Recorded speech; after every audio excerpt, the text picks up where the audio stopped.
मीरा भाईंदरमधील लाखो नागरिकांच्या आरोग्याशी खेळ होत असल्याचा धक्कादायक आरोप समोर आलाय.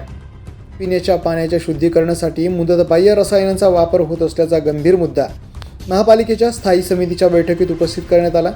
काँग्रेसचे गटनेते आणि नगरसेवक जय ठाकूर यांनी पाणी शुद्धीकरणासाठी वापरण्यात येणारं सोडियम हायपोक्लोराईड हे रसायन 2024मध्येच एक्सपायर झाल्याचा आरोप केला आहे. या आरोपामुळे महापालिकेच्या पाणीपुरवठा विभागाच्या कारभारावर प्रश्नचिन्ह निर्माण झालं आहे.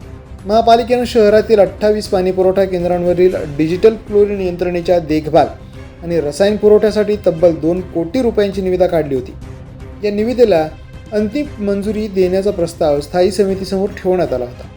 स्थायी समितीच्या बैठकीत जय ठाकूर यांनी प्रशासनाला जाब विचारत मुदतबाह्य रसायनांचा पुरवठा कोणी स्वीकारला, त्याची तपासणी कोणी केली आणि इतक्या दिवसांपासून हा प्रकार सुरू असेल तर त्याला जबाबदार कोण, असे सवाल उपस्थित केले. तज्ज्ञांच्या मते मुदत संपलेल्या रसायनांची जंतुनाशक क्षमता कमी होते, त्यामुळे पाण्यातील धोकादायक जीवाणू आणि विषाणू पूर्णपणे नष्ट होत नाहीत. परिणामी उलट्या, जुलाब, टायफॉइड, गॅस्ट्रो आणि त्वचा रोगांचा धोका वाढू शकतो. या गंभीर आरोपांची दखल घेत स्थायी समितीचे अध्यक्ष हसमुख गेहलोत यांनी तातडीनं चौकशीचे आदेश दिले. आरोप सिद्ध झाल्यास संबंधित ठेकेदारावर गुन्हा दाखल करून कंत्राट रद्द करण्याचे संकेतही देण्यात आलेत. मात्र मुदतबाह्य रसायनांच्या वापराबाबतचे हे आरोप नगरसेवक जय ठाकूर यांनी केले असून याबाबत महापालिका प्रशासन आणि संबंधित ठेकेदाराची अधिकृत भूमिका अद्याप समोर आलेली नाही.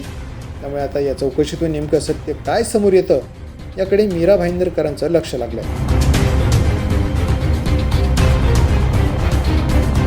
पोलीस न्यूजसाठी नितीन पाटील, मीरा भाईंदर.